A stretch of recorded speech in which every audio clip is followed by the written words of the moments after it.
If you've clicked on this video hoping to see a wonderful array of Ektachrome street photography, I'm sorry to disappoint. This is something slightly different. It's a cautionary tale of how Ektachrome can be quite tricky to shoot.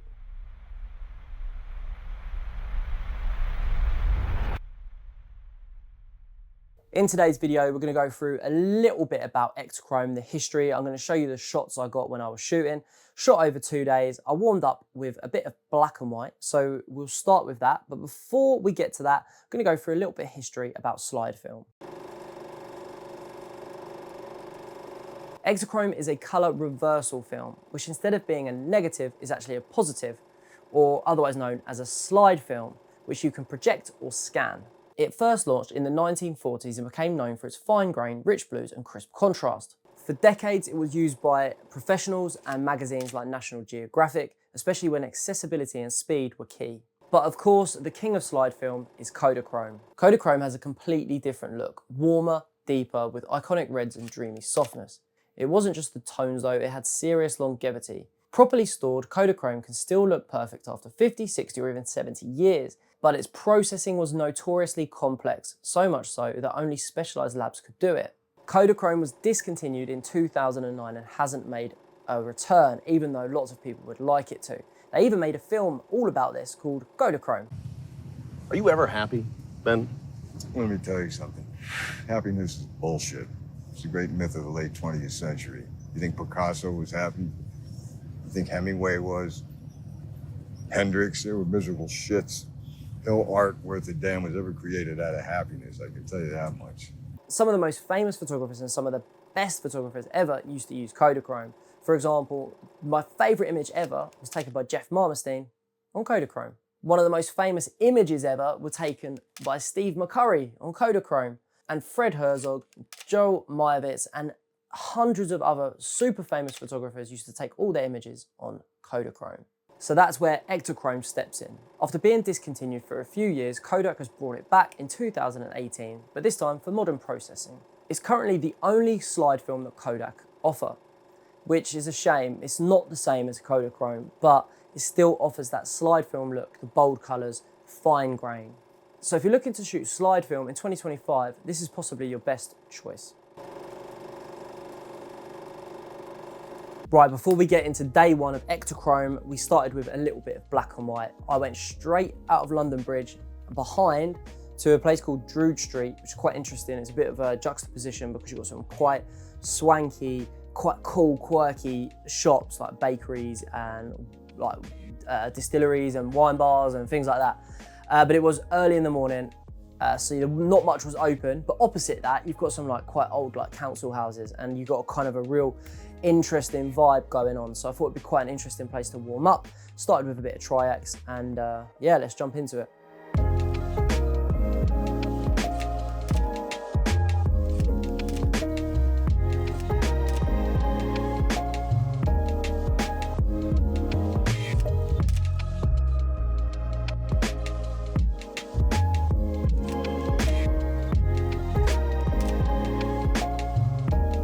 I really like this photo, but it is one you've got to look at a little bit closer.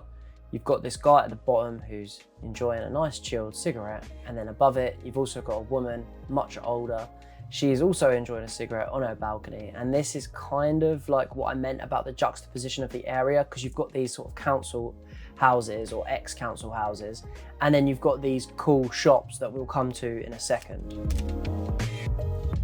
This image here is possibly my favourite or my second favourite in the roll, definitely top two.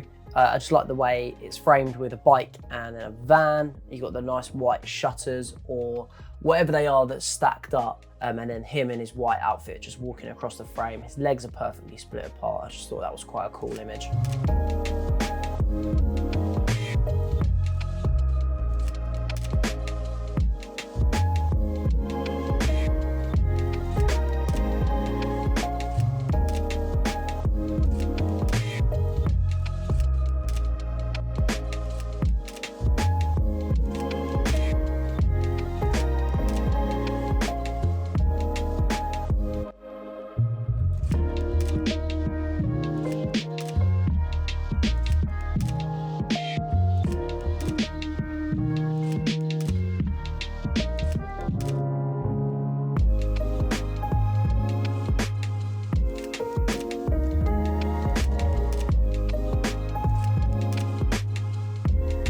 As you can see, these images, there's nothing really too special going on. It was really just to get my eye in. I really like Tri-X, I like the contrast in it. It's one of my favorite black and white films, but recently I shot Delta 400, which I'll put a couple of images up now because some of them are lovely. It is sharp.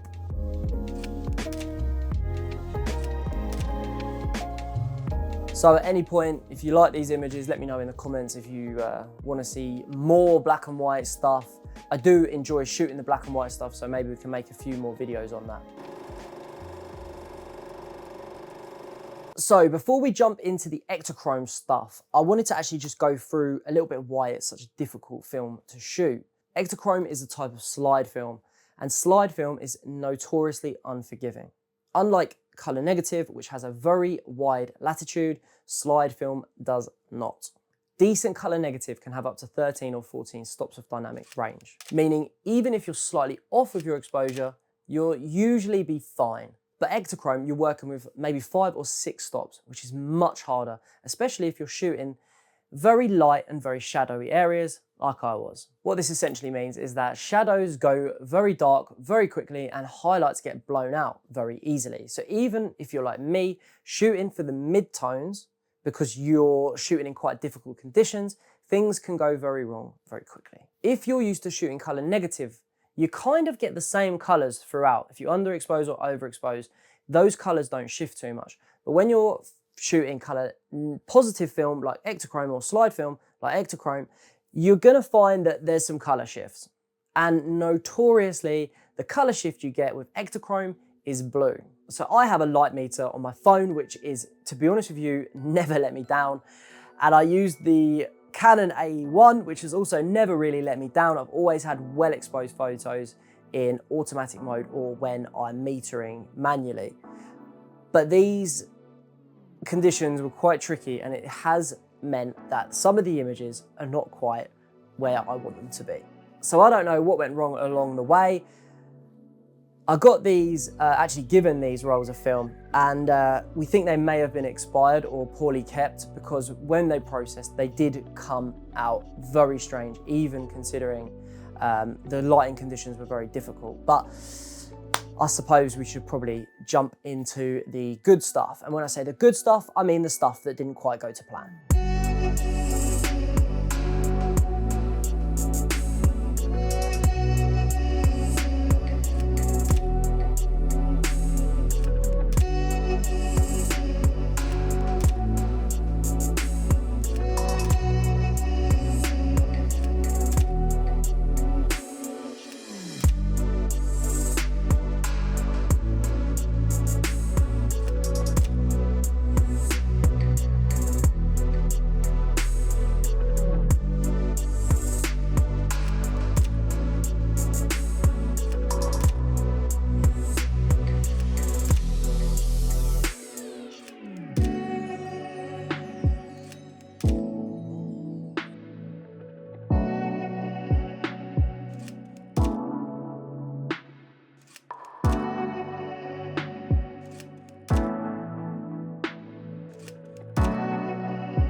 So that's the first roll finished. As you could see, it did actually finish in Brixton, which brings us nicely onto the second roll, which we'll come to shortly. Those were the images that I would keep. There were quite a lot of images on the roll that were just unusable. None of these photos are particularly special, but there's one or two in there that I quite like. So these are the ones that I would potentially post on Instagram. Not all of them will make it onto Instagram, but these are the ones I sort of select my carousel from. My carousel now should be online, so make sure you're following me on Instagram. The link is in the description. And these are the 3 images that I would keep from the roll. I like the smiley faced bin.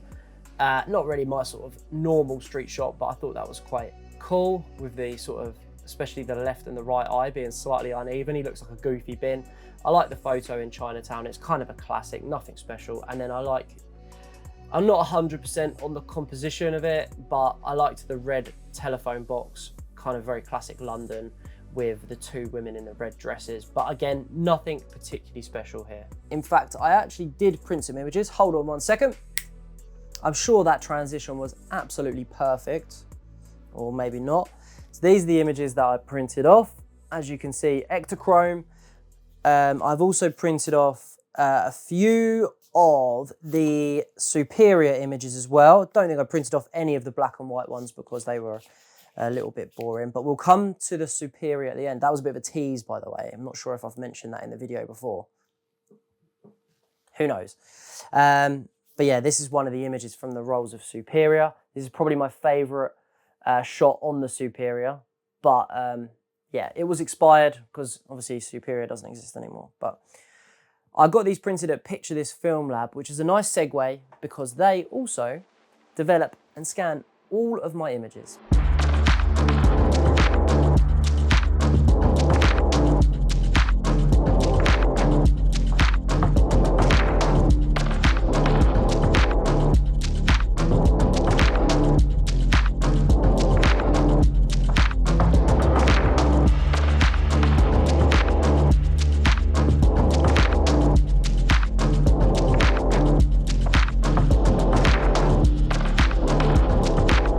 Picture This Film Lab actually gave me the rolls of Ektachrome, so I don't know if I should be thanking them or cursing them for the stress that these images caused me. But no, they're brilliant. Paul, who is the owner, is brilliant. Paul and Eddie are the guys who scan and develop my images, and they are absolutely incredible. As you can see on my Instagram, they basically have done everything on there, and the stuff that is on there is much better than the Ektachrome images. So if you're in Brighton, or you want to really get a good quality development, there, Picture This Film Lab. I'll leave a link in the description. Right then, day 2, and myself and Scott, we were in Brixton for the second roll of Ektachrome.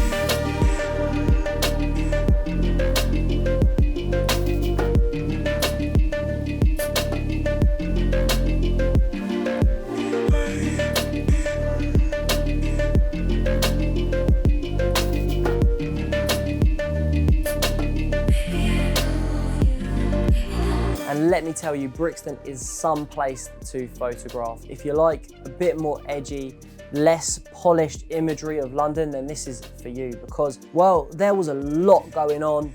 The light was wicked, not for Ektachrome, but it was wicked. Hopefully these images will be a little bit more interesting than yesterday's ones. They're not perfect. The exposure just couldn't quite work it out, with there being lots of shadows and lots of highlights. But I mean, the images aren't that bad. There's some good stories there, as you will be able to see.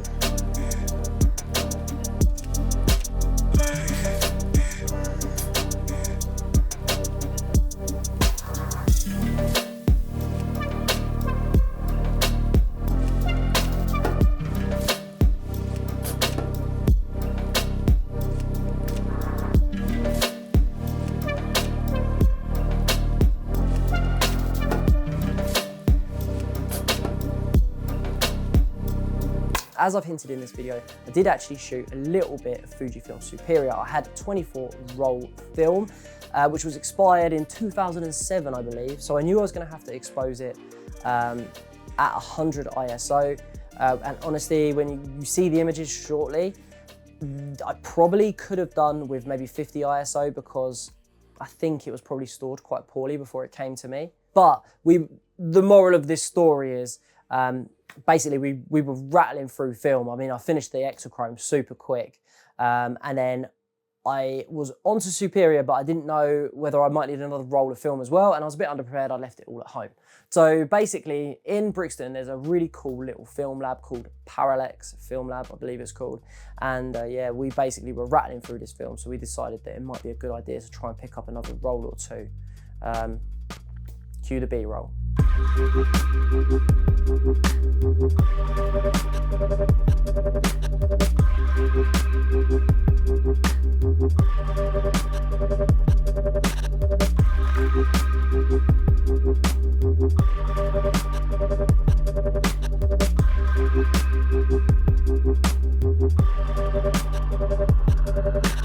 Unfortunately, we must now go back to the Ektachrome.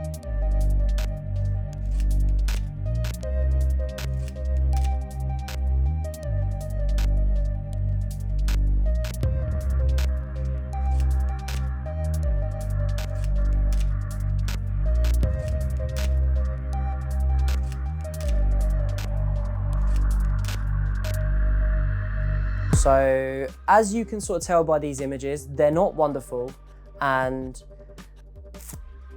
the images are okay, to be fair. I don't mind the images. There's actually some really good ones in there. Some ones that I really like. I wish that I had exposed them correctly, or maybe I'd use a fresh roll of Ektachrome. Again, let me know in the comments what I fucked up, please, because I want to get better at shooting, and knowledge is power. So please let me know. But before we go any further, these are the images that I would keep. I personally preferred the second roll. There was maybe less of a standout image there, but generally across the roll it was better. I'm not 100% how many images there, 18, 19 on both rolls roughly. I think this one's 19. And these are the 13 images that I would keep. Like I said, I was a little bit more happy with this roll of film in terms of the overall quality. Nothing amazing in here, but I do like the woman with the McDonald's in her hand. I thought that was quite an interesting scene.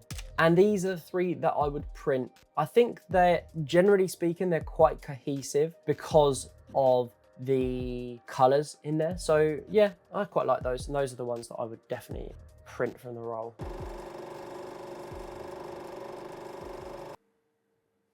Yep, that is Superia Extra 400. Now this roll of film actually expires in 2026. This makes me happy.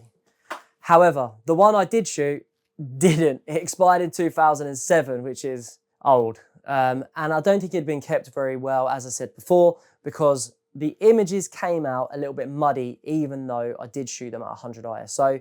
We kind of reduce. If you don't know, I will go through, I'm sure you do know.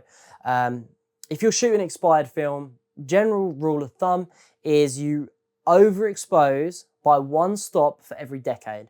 Now I rounded kind of to the nearest decade, which gave me 2 decades. So instead of shooting it at 200 ISO, I shot it at 100 ISO, or down from 400. And yeah, I probably could have done with another half stop at least, because, or a stop to be honest with you, because these images did come out a little bit muddy. They probably needed a little bit more light. But they did give me some interesting photos, and generally speaking, I wasn't unhappy with them. But yeah.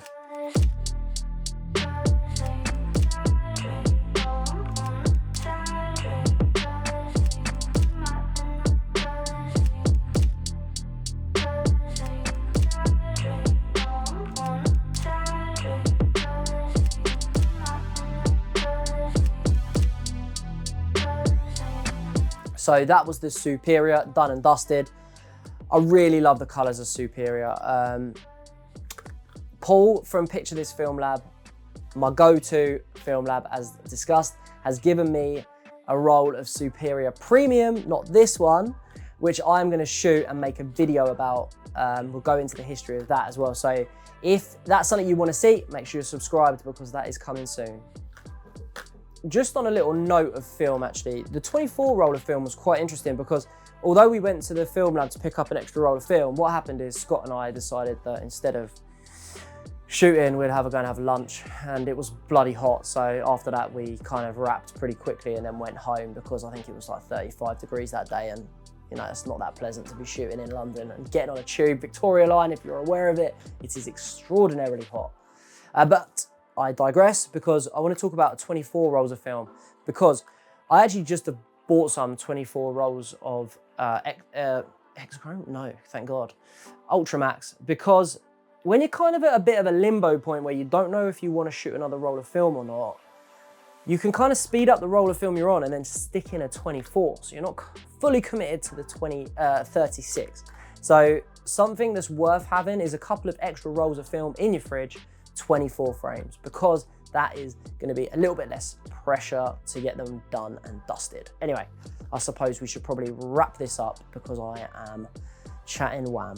So we're going to summarize everything up. As I said, what I've learned about shooting slide film: was the dynamic range limiting? Would I shoot Ektachrome again? And 1 or 2 of my favorite shots. So let's start with question 1. What did I learn about shooting slide film? Now, I'm not 100%, this was a true test of slide film's capabilities, because 1, the photographer may have limited it. The lighting conditions were very tricky with it being so bright. I mean, as I've just said, it was like 35 degrees both on the Friday and the Saturday when shooting. So you've got this crazy contrast of light, which did make it difficult. Also, I believe the boxes were possibly expired or poorly kept, so they did give me some interesting results. I have not been defeated by Ektachrome. I believe that I can get some good results out of it. I just need a little bit more practice and maybe some more forgiving lighting conditions. So what have I learned? I've learned that essentially it's hard. The dynamic range is limiting, and I am determined to go again and do better.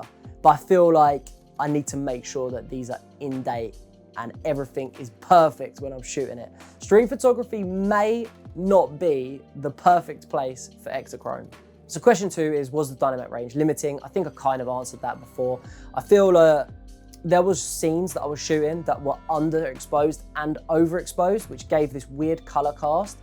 So that's not helped. So yeah, the dynamic range was limiting. I am used to shooting color negative film, and I feel quite confident making sure that I can get the exposure right. Generally speaking, I look to underexpose, whereas with slide film, I read a real mixture of whether you should underexpose it or overexpose it or head for the midtones. And honestly, I think there was probably images there that I had underexposed or overexposed or hit the midtones, and there was some where I had blown out the highlights but also underexposed the shadows. So I don't feel like the lighting conditions helped me, and obviously with the dynamic range being quite poor, then I do feel like, yeah, the latitude didn't help me there. Would I shoot Ektachrome again? Absolutely, because I am a stubborn son of a bitch, and I will definitely shoot a really good roll of Ektachrome. So I'll do it, I promise. We'll have to come back and revisit, maybe like I said, in better lighting conditions. So to finish with, I want to talk about my favorite images. That one there is probably my favorite. It was very slightly out of focus, which was a shame, but the scene was really good. I don't mind the colors. I also quite like this image, which is of quite a funny looking smiling bin. I like that, but again, the colors, you know, it looks a little flat, if anything, when Ektachrome's meant to be quite contrasty, which is kind of the theme, I suppose.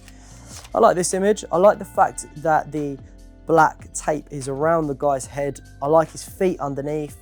The reds are cool, the red bus behind. Yeah, I quite like that scene. That was one of my favorites. I like this one, which was on roll 1.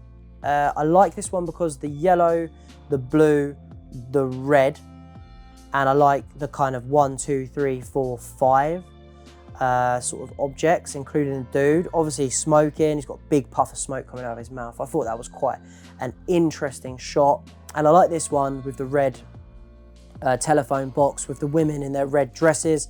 I was actually very lucky. I saw this woman walk past in her red dress, and I was like, oh, that'd be so cool if I'd got that photo. I kind of stayed there to see whether I could get a similar sort of image with someone walking through the frame, and I saw a woman come in from the left, and she was wearing a red dress, and I thought, oh, well, I'll slow the shutter speed down so I get a little bit of movement on her, just to kind of make it a bit more interesting. And then the woman standing behind in the red dress, kind of white shoes, she sort of walked back into frame, and I kind of got them both at the same time. So, you know, I was quite lucky there. I love the yellow and red. I know it's not a color opposite, but it's also kind of a complementary color, and I think it works really well together. So last two images, you've got the famous red London bus in the background. You've got this guy kind of with his head in his hands, and I love the fact it's got a £5 there, because, you know, in 30 years time, those flowers will be worth probably 10 times the price, and that will look cheap, and I like that. And then you've got this guy smoking, which is probably one of my favorite rolls, images on the roll, sorry. Perfect timing with him sort of looking kind of over my shoulder. Kind of, you've got the red lanterns of Chinatown, and yeah, again, all these images, the colors just aren't quite right. I mean, the image on the left, you see, with the dude with his head in his hands, the shift of colors is kind of wild if you compare it to the shift of colors to the dude smoking on the right. So however you shot it, you were getting a shift of colors. Let me know which of the images you guys liked in the comments. There were some actually quite all right images in there. The problem was kind of the coloring and the color casts and the exposure and many other things that Ektachrome did give me nightmares about. But I mean, it did have quite a nice like 70s vibe. It wasn't the vibe I was going for, but it's film photography, so you kind of take what you can get, I suppose. Anyway, make sure you're subscribed, guys. Follow me on Instagram. I love taking photos, I love making videos, and there's plenty more to come. See you in the next one. Peace.